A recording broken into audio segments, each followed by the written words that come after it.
Okay, so picture this, a world that believes it's built to last forever. I mean, every single institution, from family to government to religion, feels as solid as a mountain. Now, imagine that entire world just shattering in just a couple of decades. Well, that's exactly what we're digging into today, the great unraveling of the Victorian era and the chaotic, messy birth of the modern world we live in now. You know, this quote from A.C. Ward really nails it. He says the first 50 years of the 20th century saw more upheaval than maybe 50 generations before it. That's wild. We're not talking about a little tweak here and there. This was a total earthquake. So to really get a handle on the world that came out of all this chaos, we first have to look back at the world that completely disappeared. All right, first up, the unshakable Victorian world. And when I say unshakable, I mean they really truly believed their way of life was permanent. So what was the whole deal with the Victorian mindset? Well, they had these three pillars, right? The home, the empire, and the Christian religion. But it wasn't just that they believed in them, it was a deep, fundamental conviction that these things were permanent. Like, forever. The thought that they could ever change, or even should change, that was just completely off the table. Almost unthinkable. Okay, and this is where things get really wild. Look at this comparison. It's a complete 180. Everything the Victorians held dear gets turned on its head. Their belief in permanence? Gone. Replaced by a world of constant change, mutability. Their unquestioning faith in authority? Boom, replaced by skepticism. And that famous Victorian reticence, keeping a stiff upper lip, totally swapped out for what we'd probably call exhibitionism today. This right here, this is the core of the whole story. Which brings us to our next section, the century of upheaval. So, the big question is, how on earth did this unshakable world just crumble? Well, it wasn't just one thing. It was this perfect storm of massive changes hitting all at once. You've got this scientific revolution making people feel like they could master anything. Then the internal combustion engine comes along, and it's not just about getting from A to B. No, it was about freedom. Suddenly, young people could just go, get away from their parents' watchful eyes. And then you have the sheer, brutal horror of two world wars, capped off by the invention of the atomic bomb. Any idea that the world was stable or safe, yeah, that was pretty much obliterated.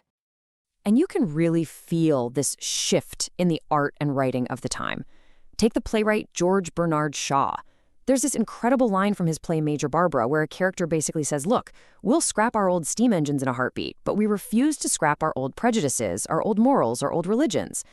It's such a powerful challenge, right? He's basically asking, why are we so excited about new machines, but so terrified of new ideas? And right here, in another quote from the same play, you see the flip side of that. You see the human cost. For someone raised on those old certainties, this new world wasn't exciting. It was absolutely terrifying. The character Barbara says, I stood on the rock I thought eternal, and without a word it reeled and crumbled under me. I mean, just imagine that feeling. The very ground you've built your life on just dissolving. So this new spirit of questioning everything didn't just shake up society and politics. It fundamentally changed what people thought art was even for. Yeah, this was a huge shift. You had the old creed of the 1890s, which was all about art for art's sake. Basically, art should be beautiful, and that's it. It doesn't need a purpose. But the new thinkers, guys like Shaw and H.G. Wells, they were all about art for life's sake. For them, art wasn't just some pretty thing to hang on a wall. No way. It was a tool, a weapon even. Something you could use to poke and prod at society, to fight for social change, and to make people think. And this new idea about what art should do, it created a massive divide in the literary world. And what's really fascinating is that we can trace this split to one specific pivotal year. That year was 1922. See, before then, you had famous writers like Thomas Hardy, Rudyard Kipling, Joseph Conrad. They were writing for pretty much everyone, the common reader, as they called it. But then 1922 hits and bam, you get two books published, James Joyce's Ulysses and T.S. Eliot's The Waste Land, and everything changed. Suddenly, serious literature became super complex, super intellectual, and, let's be honest, really difficult. It wasn't for everybody anymore. It was for a small, fastidious public and an elite club. And if you want to know why this happened, just listen to T.S. Eliot himself, one of the main architects of this whole movement. He actually argued against the idea that literature should appeal to everyone. He saw a divide between literature for the elite and, well, life for the masses, and he called the idea of bridging that gap a principle of disorder. Can you believe that? He's basically saying that art for the common person is chaos. And that kind of attitude is what really drove a wedge between so-called high art and popular culture. So, okay, the old world is gone, everything's been questioned, turned upside down. What kind of society rises from the ashes? Well, it was called an age of affluence, but it came with a whole new set of, let's just say, unexpected side effects. So, after the wars, the goal was to build a better society, right? Create social security for everyone with the welfare state. And it worked, in a way.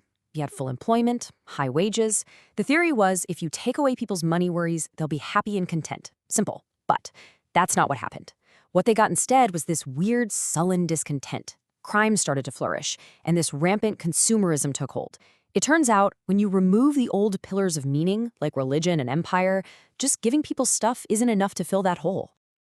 And the hallmarks of this new society, they sound pretty familiar, don't they? It's that complete flip we talked about earlier. Remember the Victorian respect for authority? Now it's a widespread contempt for authority. That old-fashioned reticence replaced by a passion for exhibitionism, the personality cult. And then you have the cult of immaturity, this celebration of youth rebellion, all wrapped up in that constant need to keep up with the Joneses.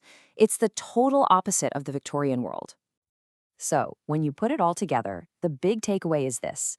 This wasn't some slow, gradual change. It was a total inversion, a complete flip of a worldview. The Western mindset went from a foundation of permanence and certainty to one of constant questioning and universal change. And it happened in the blink of an eye, really, just over 50 years. So what we've seen is how a world that felt completely permanent, absolutely eternal, could just fall apart under the weight of new ideas and new technologies. And that leaves us with one last big question to think about. The 20th century questioned every single Victorian certainty. So what about us? What are the unshakable certainties of our time that are maybe, just maybe, starting to unravel today?